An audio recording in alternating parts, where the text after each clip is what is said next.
Patty. Patty is one of 2 or 3 people left in the church that were here actually at the very beginning. And the other thing you may not know about her is this is my mother-in-law. So this could go really good or it could go really bad.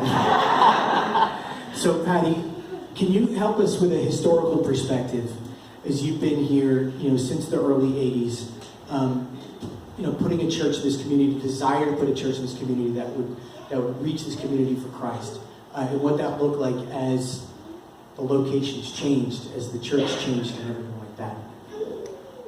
Good morning. So actually my involvement in Grace Church started at a youth group at Mr. Mitchell's house.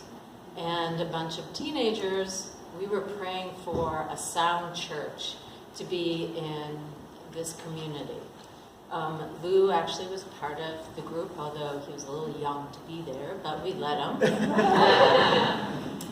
And then a few years passed, and some people, some adults in Chesterfield wanted to have a church.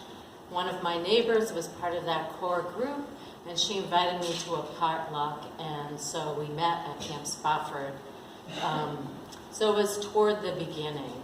Shortly after that, we moved to the Grange Hall. The Grange Hall was an interesting place to start our church. My kids' first Sunday school room was in the furnace room. But people were dedicated to this church, and we grew. And over time, we actually had to use the firehouse upstairs for Sunday school, so there was room for everybody to be instructed in the Word of God. And it became obvious that we would need to build. We met with an organization, a winter panel, and when they said $125,000, we were like, that is a lot of money. And it was a lot of money back in 1980-something.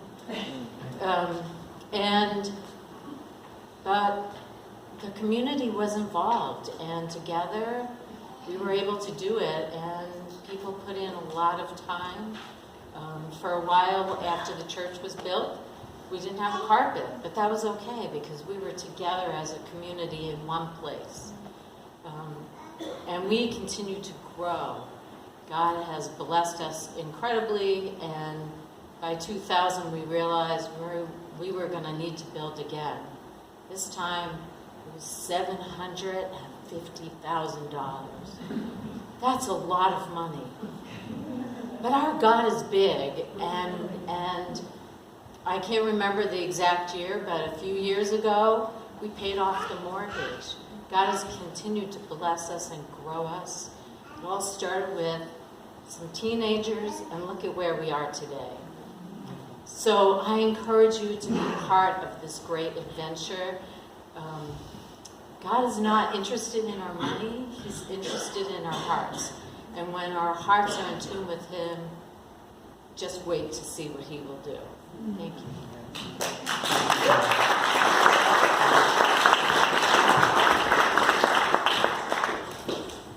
It is so good to hear the history of how this place came to be, and how this church has become a fixed point within this community, and how this church has grown and launched people to go to the 4 corners of the world to present the gospel. And it's really because within this body we've been touched by God's love.